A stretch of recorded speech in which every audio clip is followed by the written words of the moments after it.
Hello everyone, my name is Shiv Kumar Mishra. I am from Department of Physics, Resonance PCCP Division. Welcome dear student to this fourth lecture module on electricity.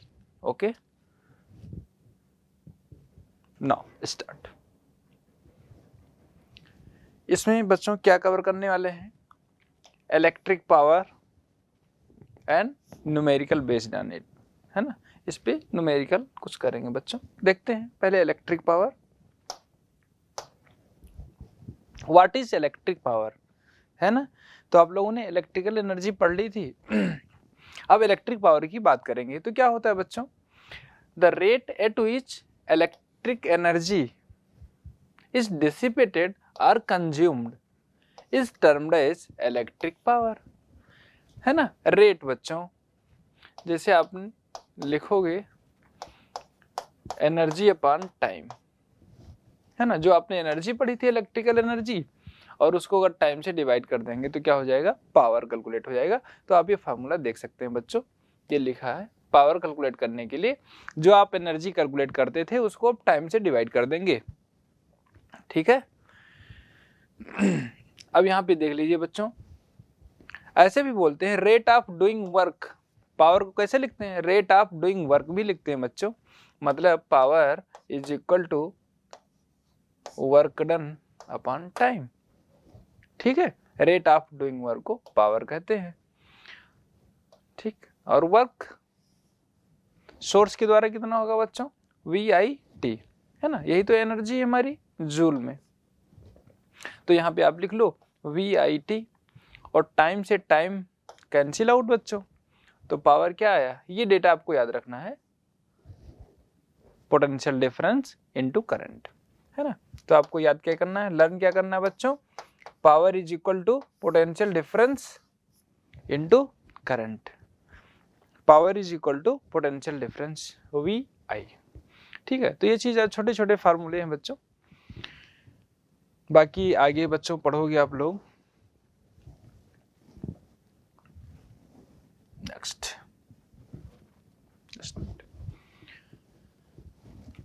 Different form of power, है ना। अभी क्या पढ़े आप लोग बच्चों? Power is equal to voltage into current. अगर यहाँ पे ओम्स लॉ लगा दें बच्चों तो क्या होगा? तो आप लोग जानते हो V is equal to IR, है ना। तो IR यहाँ पे रखो, तो IR इंटू I। तो बच्चों क्या लिख सकते हैं? I²R, है ना। ये I²R वेरी इंपॉर्टेंट रिजल्ट बच्चों। ये भी किसके प्रोपोर्शनल है? I² के, है ना। करंट की स्क्वायर टर्म के प्रोपोर्शनल है बच्चों, स्क्वायर टर्म, ठीक है। I² इंटू R, ठीक। तो यहाँ पे टाइम नहीं रहेगा बच्चों, देख रहे हो, इंडिपेंडेंट ऑफ टाइम, ठीक है। फिर से अगर यूज करो बच्चों तो इस फॉर्म में ला सकते हो, है ना। ऐसे भी लिख सकते हैं V²/R, ऐसे भी लिख सकते हैं पावर को V²/R, है ना। यहाँ पे ओम्स लॉ लिखिए, P is equal to voltage into current, है ना।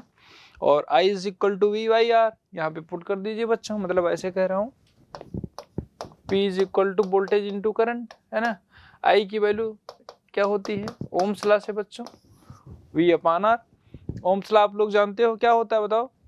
The ratio between potential difference and current remain constant at all physical condition remain same constant। अगर फिजिकल कंडीशन सही है तो फिर ये रिलेशन गुड होल्ड करेगा बच्चों।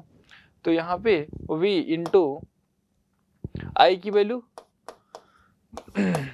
V/R, तो यहाँ पे क्या हो जाएगा? V²/R, ये पावर, ठीक है। Note down.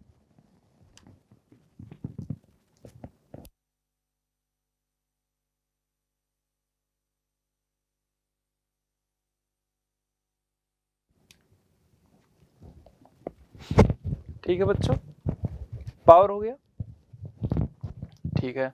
अब इसकी यूनिट वगैरह देख लो बच्चों, क्या होती है यूनिट, ठीक है। SI यूनिट क्या है इलेक्ट्रिक पावर की बच्चों? SI unit of electric power is what, ये ध्यान रखेंगे, है ना। सबसे ज्यादा यूज होता है बच्चों। आगे बढ़ते हैं। 1 HP, ये भी ध्यान रखना, कभी कभी क्वेश्चन न्यूमेरिकल प्रॉब्लम्स में आ जाते हैं बच्चे, HP में क्वेश्चन में लिखा होता है टर्मिनोलॉजी। तो 1 HP इक्वल टू 746 वाट के इक्विवेलेंट होता है ना बच्चों। 1 HP इक्वल टू 764 वाट, 746 वाट बेटा, 46 वाट, ये ध्यान रखना है ना बच्चों। इसमें बस सिर्फ आपको कुछ याद नहीं करना ज्यादा, सिर्फ आपको क्या करना है, ओम्स लॉ पता होना चाहिए, और ये वोल्टेज इनटू करंट है ना, VI, ये ध्यान रखना, उसके बाद हो जाएगा। अभी हम लोग बहुत सारे न्यूमेरिकल करेंगे बच्चों, बस देखते चलिए आप लोग।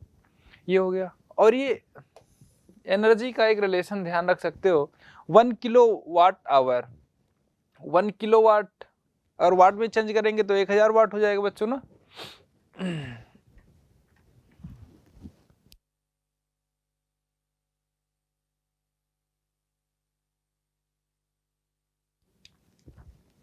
ठीक है 1000 वाट, और ये 3600 सेकेंड, ये आवर हो गया बच्चों। एक घंटे में कितना सेकंड होता है, 3600, दिस इज 3.6 है ना, इंटू 106 वाट सेकेंड, 3.6, तो बच्चों याद कर सकते हो 10 पावर 6 है ना, 3.6 10 पावर 6 जो। चलिए बच्चों कुछ क्वेश्चन करते हैं है ना इसी बात पे।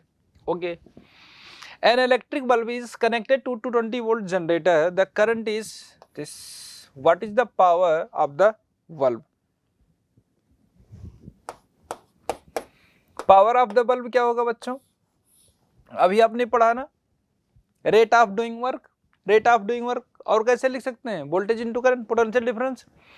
तो बच्चों मुझे क्या दिया है देखो, कनेक्टेड टू, ये वोल्टेज कितना दिया है 220 वोल्ट है ना, और करंट कितना दिया है बच्चों, I is equal to 0.5 ampere, what is the power of the bulb. तो पावर कैलकुलेट करना है, तो सो सिंपल, कितना होगा बच्चों, 220 वोल्ट, 220 वोल्ट इंटू 0.5 एम्पियर, कितना हो जाएगा बच्चों बताओ, 1110 है ना, 1110 वाट। ओके चेक कर लेना बेटा कैलकुलेशन,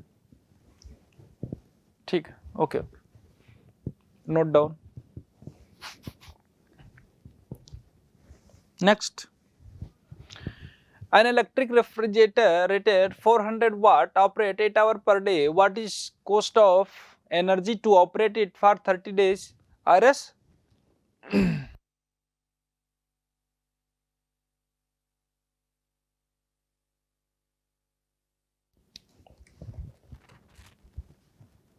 हाँ बेटा, energy to operate it for 30 days RS 3 पर किलोवाट आवर है ना, मतलब 3 रुपए यूनिट है, समझिए आपके घर की बिजली है बच्चों। चलो देखते हैं, पावर दिया है कितना 400 वाट, स्पीक आउट बच्चों क्या क्या दिया है बताओ, और टाइम कितना दिया है 8 आवर पर डे है ना। अगर आप ये कैलकुलेट करना जान जाओगे तो आसानी से अपने घर के यूनिट्स कैलकुलेट कर सकते हो कितना कॉस्ट आ रही है बच्चों।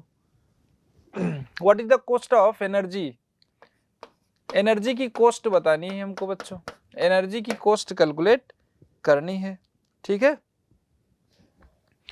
तो बच्चों बताओ कितना आएगा, पहले तो ये निकाल लो कितना यूनिट आया है ना, पहले तो इसी की बात कर लेते हैं, एनर्जी की बात कर लेते हैं। तो एनर्जी बता दो, तो पैसे की बात बाद में कर लेंगे है ना।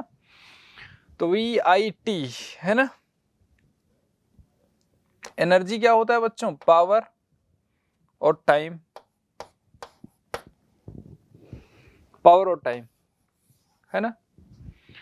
अभी आपने देखा था बच्चों, energy power into time, power का मतलब वोल्टेज इनटू करंट है ना बच्चों। देखिए आपको मैंने शुरू में चीजें सिखा रखी हैं, ये देखो है ना, यहाँ पे पावर एनर्जी अपॉन टाइम, और एनर्जी यहाँ से क्या निकलेगा, पावर इनटू टाइम, है ना। ये चीज बच्चों, ये भी रिलेशन बेटा बहुत ज़्यादा यूजफुल है ना, न्यूमेरिकल में बहुत ज़्यादा यूज होता है, तो इसका ध्यान रख सकते हो आप, ठीक है।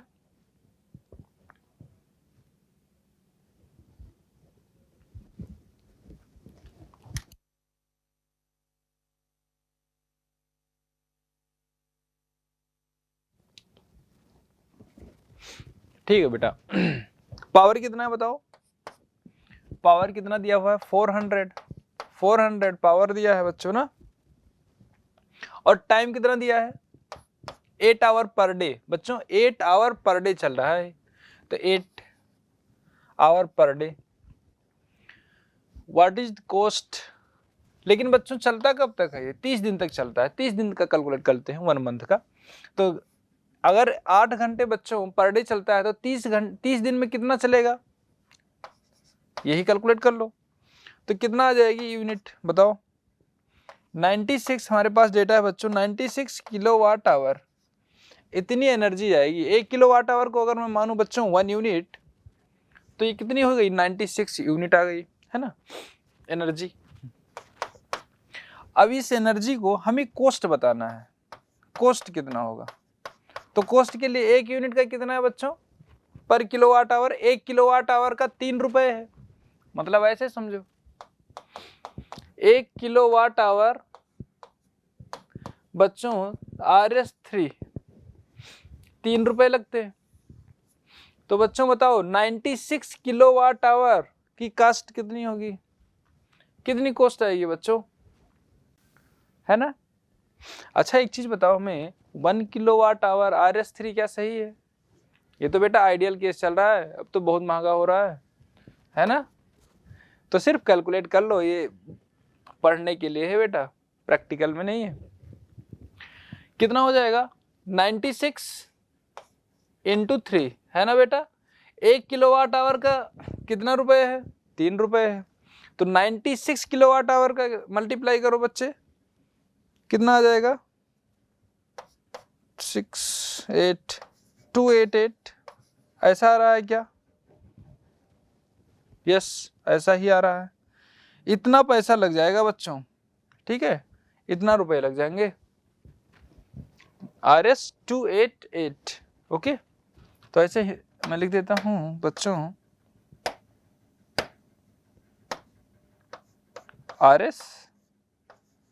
RS288 इतनी कास्ट आ जाएगी, नोट कर लो बच्चों।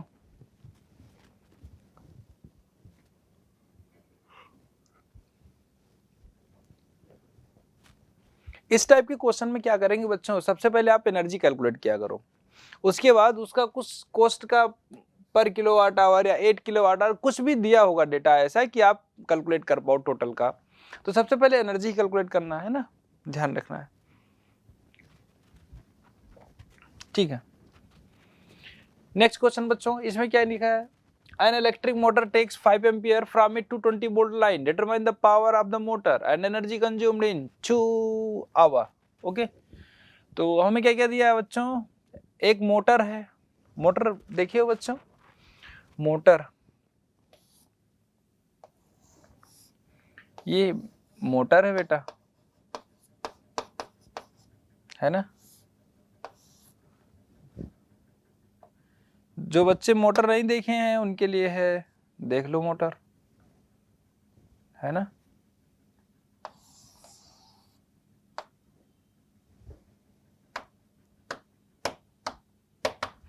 बच्चे ये मोटर नहीं बना रहे हैं, बस समझाने के लिए बना रहे हैं, ठीक है।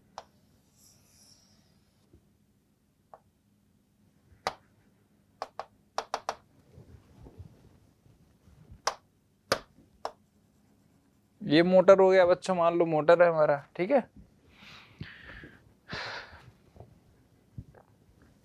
ये मोटर से कुछ भी वगैरह कनेक्टेड है, चलो इसे हटा देता हूँ बच्चों, नहीं तो आप लोग समझ नहीं पाओगे, ठीक है।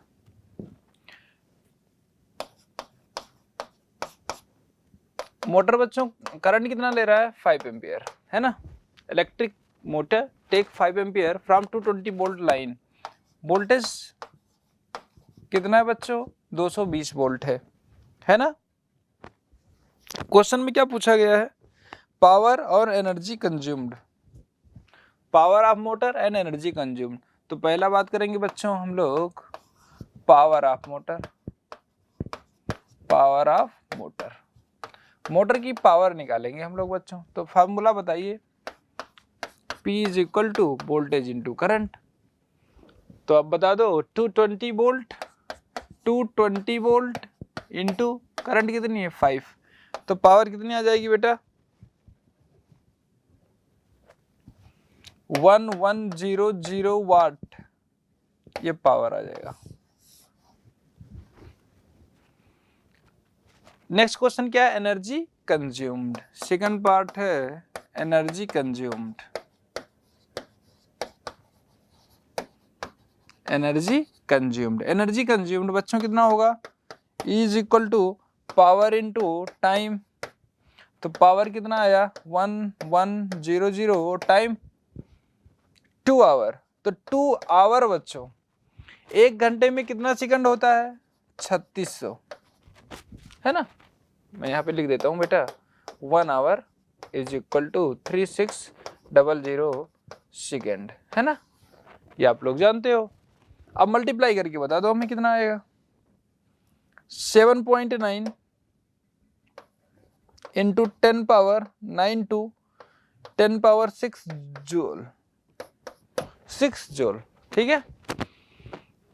ये बेटा आ जाएगा एनर्जी कंज्यूम्ड और power of the motor. Okay, note down बेटा।